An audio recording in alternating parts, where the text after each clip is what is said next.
Hannibal Barca, the great General of Carthage, one of Rome's most dangerous enemies, and not a guy who chows down on his fellow man, at least as far as I know. Yet Hannibal, despite the presence of both Romans and enemies of Rome in the cast of Fate Grand Order, is still not among them, something that I find quite weird considering his level of fame and the impact he had. So like I did with Genghis Khan, I'm going to go over Hannibal's backstory, explain who he is and why he is a worthy addition to FGO, and then to give a few of my ideas as to what classes, skills, MPs, and characterization he might have. A wish list for a day when, hopefully, we might see Hannibal join us in Fate Grand Order. So, who was Hannibal Barca? Well, to answer that question, it's actually easier to start with his father, Hamilcar. Hamilcar Barca was a Carthaginian general who commanded Carthage's armies in Sicily during the First Punic War, the first of 3 brutal wars between the 2 great powers of the central Mediterranean, Rome and Carthage. This was a very messy war, lasting from 264 to 241 BCE, that bled enormous amounts of men and treasure from both nations, but ultimately, Rome emerged victorious. The peace terms were harsh, very harsh, to the point that the term Carthaginian peace is still used today to describe brutal peace agreements meant not to reconcile, but to cripple the losing side. As you might expect, people in Carthage were rather upset by this, fueling a sense of revanchism, a desire to get revenge on Rome, and to regain what Carthage lost. And, of all the notable figures in Carthage, none of them embodied these desires more than Hamilcar. It wasn't his fault that Carthage lost the war. He had never lost a battle, which likely only fueled his resentment towards Rome's peace terms. There's a lot more I can say about Hamilcar, but I really ought to speed this along so I can get to his son. The short version is that Hamilcar would spend the rest of his life trying to rebuild not just Carthaginian power, but the power of his family in particular. After defeating a mercenary revolt, he raised a new army and waged war in Spain, not only to seize more wealth and territory, but to do so far enough away from Carthage itself to avoid their meddling. Hamilcar knew that another war with Rome was coming, but chances were he wouldn't be the one to lead Carthage's armies when it happened. To that end, Hamilcar prepared his son Hannibal for the wars to come, taking him under his wing, bringing him to Spain, and making Hannibal, then only 9 years old, swear an oath to the Carthaginian gods that, for the rest of his life, Hannibal would always be an enemy of Rome. But despite this hatred of Rome being passed down from father to son, Hamilcar would sign a treaty with the Romans that split the Iberian Peninsula between them, with the Ebro River serving as the boundary between the two. Hamilcar would die in Spain, and Hannibal, then 18 years old, would then take over alongside his brother-in-law Hasdrubal, not to be confused with Hannibal's actual brother named Hasdrubal. Hasdrubal the brother-in-law would be assassinated in 221 BCE, and so Hannibal, now 26, would take sole command of Carthaginian forces in Spain.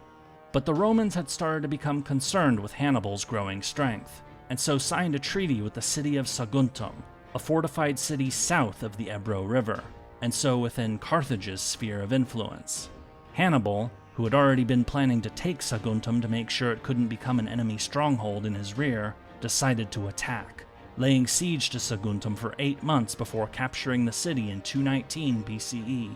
Hannibal would send much of the loot back to Carthage, both to demonstrate his victory, but also to win over skeptics. But while the Romans didn't send any help to Saguntum, its fall led the Romans to send an ultimatum to Carthage: hand Hannibal over to Rome or face war. Carthage refused, and with that, the Second Punic War had begun. The Romans expected to fight Carthage on 3 fronts, the first in Sicily before crossing into Africa, a second to fight Hannibal in Spain, and a third being the Mediterranean itself. But Hannibal had another idea: to bring the war to Italy, to make the Romans fight in their home territory. To do that, Hannibal had a bold plan: to head north into Gaul, modern France, and then to cross the Alps. Marching an army through the mountains is hard enough, but his army included war elephants. How are you going to get elephants across mountains? When advisors confronted him with these difficulties, Hannibal is reported to have responded with, "I shall find a way, or make one." On a personal note, I really like this quote. I find it inspiring. To face a difficult situation, and yet be resolved to find a way to overcome it. The exact route that Hannibal took is still debated among historians, but we know it wasn't along the coast. Hannibal had to bypass the Roman army headed for Spain. But against all expectations, against the harsh terrain and attacks by hostile tribes, despite frightful losses, Hannibal's army crossed the Alps and was now in northern Italy. The Romans were caught off guard. Their real armies were elsewhere, and the troops they had left in Italy were still in training. Hannibal took some time to replenish his losses, recruiting allies among the Gauls in northern Italy, though he had lost most of his elephants, and they couldn't be replaced. Hannibal would take one of the last remaining elephants as his mount, an elephant known as Surus, who would accompany him in the battles to come. And those battles to come? Hannibal would prove to be a brilliant general.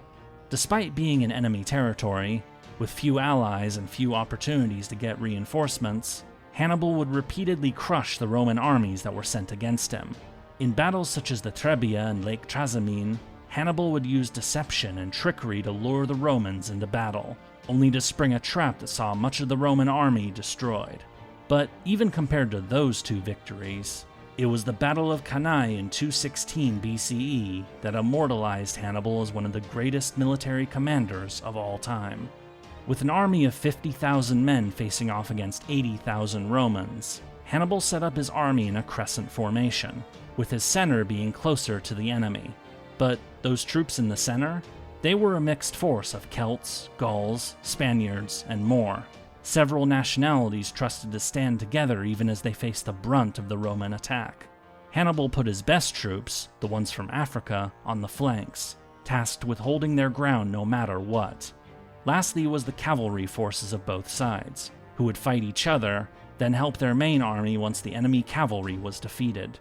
The Romans charged straight into the center of Hannibal's army, hoping to break through and split Hannibal's army in half.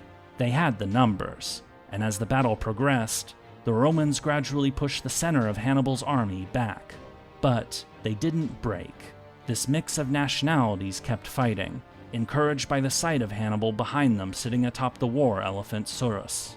Meanwhile, though the center of Hannibal's army had been pushed back, his elite troops from Africa had stood their ground. And because the Romans had pushed back the Carthaginian center, those elite troops were now on the flanks of the Roman army. Together with the Carthaginian cavalry, which had defeated the Roman cavalry, Hannibal's African troops struck the rear of the Roman army, closing the trap. The entire Roman army, despite outnumbering their enemy 80,000 to 50,000, was surrounded. Estimates of Roman losses vary, but at their most extreme, Polybius reports that of the 80,000 Romans, only 3,000 escaped.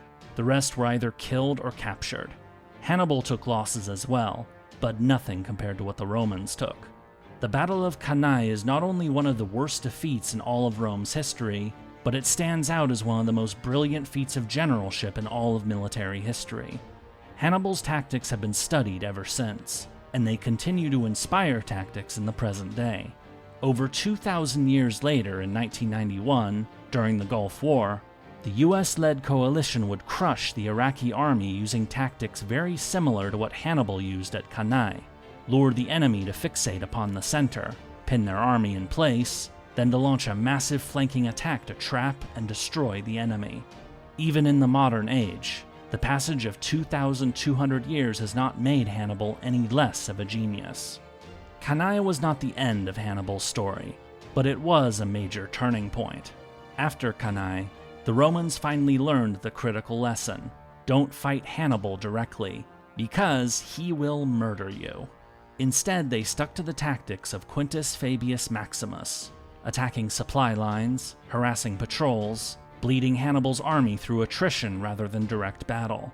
And, despite all his major victories, despite sending his brother Mago to deliver the gold rings worn by all the Roman nobles killed at Cannae to the Carthaginian Senate, to give direct evidence of just how well Hannibal's armies were doing, Carthage never sent Hannibal the reinforcements he needed to truly win the war in Italy. Because of this, Hannibal's army was stuck, too strong for the Romans to defeat, too weak to attack Rome itself. The war would grind on for another 13 years in Italy, before Carthage, having been defeated in Sicily and Spain, recalled Hannibal back to Africa to defend Carthage itself. But this time, Hannibal was not up against a fresh Roman army led by some overconfident patrician, but rather Publius Cornelius Scipio, the Roman commander who had conquered Spain, and a general comparable to Hannibal in skill. Worse, the cavalry that Hannibal once had, the horsemen who had helped seal the trap at Cannae after defeating Rome's cavalry, they were from Numidia, what is today Algeria, and they had been encouraged to switch sides. In other words, not only were the horsemen that had helped Hannibal win some of his greatest victories no longer on his side, they were on the side of the Romans.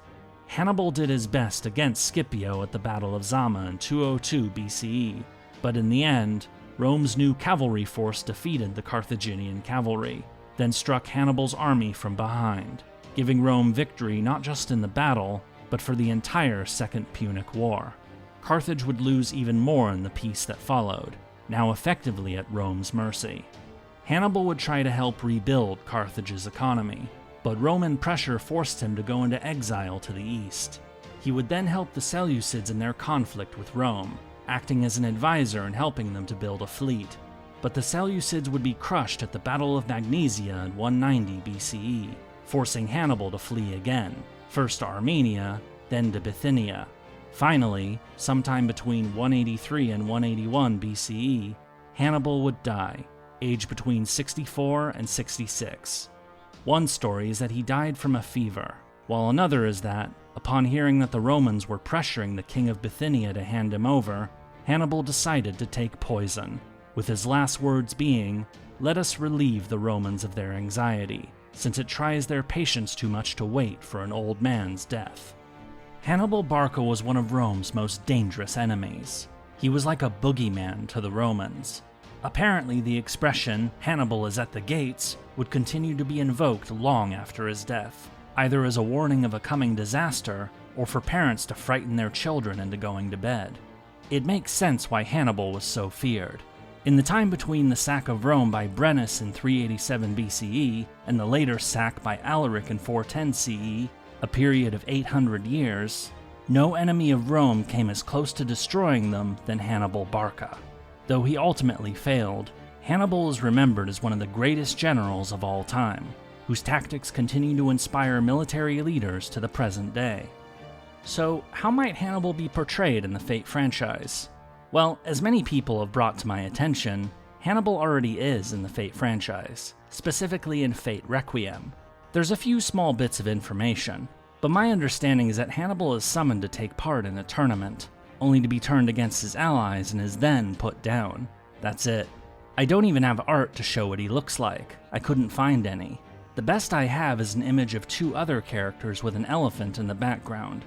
So, yes, Hannibal is in the Fate franchise already, but if I can't even find art of the guy, and if his story role is short enough to be summarized in a paragraph, does that even count? I don't think it does. Anyway, what classes would Hannibal qualify for?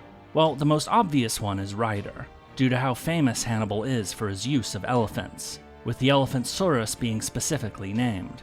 You could also make a case for Avenger, since in many ways Hannibal's goal was to get vengeance against Rome for the humiliation of the First Punic War, the war his father fought. These two classes are, in my opinion, the best options for Hannibal Barca. How about skills and MPs? Well, the first one that comes to mind goes right back to Hannibal's childhood, to the oath that he swore to the Carthaginian gods, to always be an enemy of Rome. Obviously, this would come in the form of an anti-Roman buff, extra damage against Roman enemies, or perhaps to reduce the damage of all Roman enemies on the field.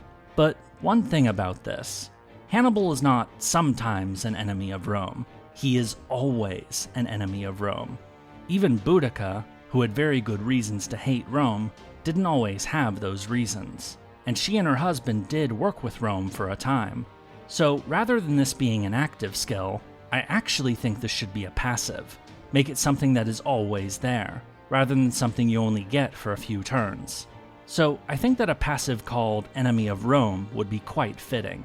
The first actual skill I'd give to Hannibal would be a custom version of the tactics skill. Now, while it is tempting to make this specifically about the Battle of Cannae, to call it something like Double Envelopment or Victor of Cannae, I think this should be a bit more broad than that. Cannae might be the most famous, but it wasn't Hannibal's only crushing victory. There were also the earlier battles at the Trebia and Lake Trasimene, which, while not being as famous, they were still brilliant victories. So what name could we give this skill to make it less specific to Cannae? One thing that is consistent throughout all of Hannibal's battles is his heavy use of deception, of tricking his enemy and luring them into a trap. Whether it be through positioning, psychology, knowledge of his enemy, Hannibal found a way to bring his enemies into battles that cost them dearly. So maybe a skill with a name like Master of Deception or something along those lines. Now, while you could still make this more specific to the Battle of Cannae, I'd still like to save that for a later skill. That later skill is actually an idea brought up by one of you, R2D25589. Well, it's not just a skill idea, it could work as an MP too. Remember the bit I mentioned about the aftermath of the Battle of Cannae? How Hannibal sent his brother Mago back to Carthage and showed off all those gold rings taken from all the Roman nobles they had killed? That could certainly be a skill, giving buffs to allies and debuffs to enemies. You could also turn it into an MP, like by having all of those rings fall from the sky to drown Hannibal's enemies.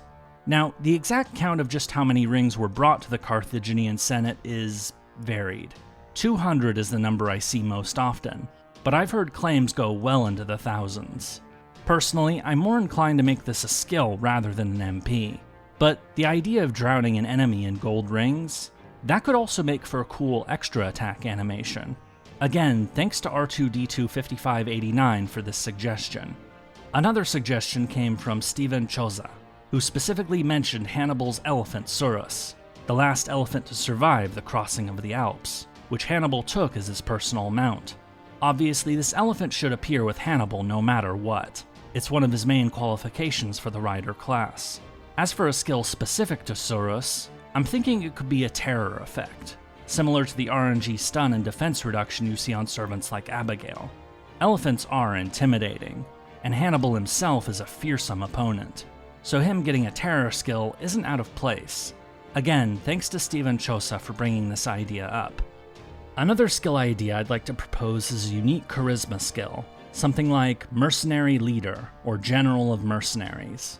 As I noted when I got into specifics about the Battle of Cannae, Hannibal's army, really all Carthaginian armies, featured heavy use of mercenary troops. Sure, they had the African and Libyan troops from Carthage's home territories, but they also made heavy use of Numidians, Spaniards, Celts, Gauls, Greeks, and even some Italians. One aspect of Hannibal's skill as a leader that is often understated is that he was commanding a multinational army, full of a variety of different peoples who spoke different languages. And yet, despite their differences, Hannibal united this mix of nationalities into a deadly army, fully capable of carrying out his tactical maneuvers. More than just a skill, Hannibal's ability to get disparate people to work together should also play a role in his characterization, an ability to unite others behind a common purpose, to fight against a common enemy. One more skill idea I have is... okay, it isn't actually a skill idea, it's a joke. Let's call it Hannibal the Cannibal, and it involves... what else? Chowing down on his enemies. Nom nom. This is obviously a reference to how the name Hannibal is probably better known today for the fictional character Hannibal Lecter, rather than the general Hannibal Barca. Now, there is zero evidence that Hannibal Barca ever engaged in cannibalism, but funnily enough, there actually is a story about one of his advisors, Monomachus, suggesting the idea during the crossing of the Alps, with Hannibal rejecting the idea. This bit comes from the histories written by Polybius and Livy, and is believed to be little more than Roman propaganda, an anecdote to demonstrate the cruelty of their Carthaginian enemies. Though, speaking of cruelty, one of the rare cases when the Romans engaged in human sacrifice was in the aftermath of the Battle of Cannae. Two couples, one Greek, the other Gallic, were buried alive as an offering to the gods, a sign of just how desperate the Romans were feeling after such a crushing defeat. As for Hannibal's MP, while you could make a case for several things I've already mentioned, My choice for Hannibal's MP goes back to that quote of his I like: "I shall find a way, or make one," with an alternative name being Hannibal at the Gates. This refers to his legendary crossing of the Alps, a dangerous feat which caught the Romans completely by surprise. It was something they thought to be impossible, and yet Hannibal pulled it off, allowing him to wage war in Rome's territory for almost 15 years. The imagery of this MP would take from the crossing of the Alps, featuring the elephant Surus, difficult mountain terrain, before striking his enemies from behind, catching them totally by surprise. Naturally, I'd expect this MP to have things like ignore invincibility or ignore defense, perhaps even both of them, a recognition of the fact that Hannibal's crossing of the Alps transformed the Second Punic War, forcing the Romans to fight where they weren't prepared. Hannibal literally ignored the defenses that the Alps provided, and then proceeded to shatter army after army sent against him. While you could make strong cases for other MPs Hannibal might wield, this is the one I would choose. Alright, so how about characterization? How might Hannibal be portrayed as a person, and how might he interact with other existing FGO servants? For his personality, obviously Hannibal would be extremely intelligent, a trickster who is more than capable of fooling his enemies into making mistakes. He is also inspiring to his allies, able to bring people together in order to get behind a common cause. That common cause could be the restoration of humanity, since both the Roman Republic and Roman Empire are long dead. But then what might that mean for his wish? What might Hannibal wish for if he had access to the Holy Grail? He's not going to wish for the destruction of something that is already destroyed, though the city of Rome is still there, of course. An Avenger version of Hannibal might still wish for that to be destroyed as well, but a writer? I think he might take a more positive approach, a desire to restore rather than ruin. What do I mean? Well, Rome still exists, but Carthage does not. All that's left are ruins. Their cultural legacy is gone too. Nobody speaks Punic anymore, or any derivative of it.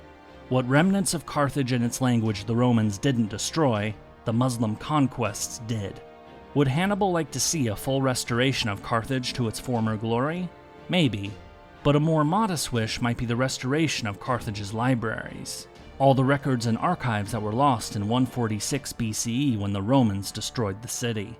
Such a wish would lead to a rediscovery of Carthage's history and culture in the modern day, allowing the voice of Hannibal's home city to finally be heard.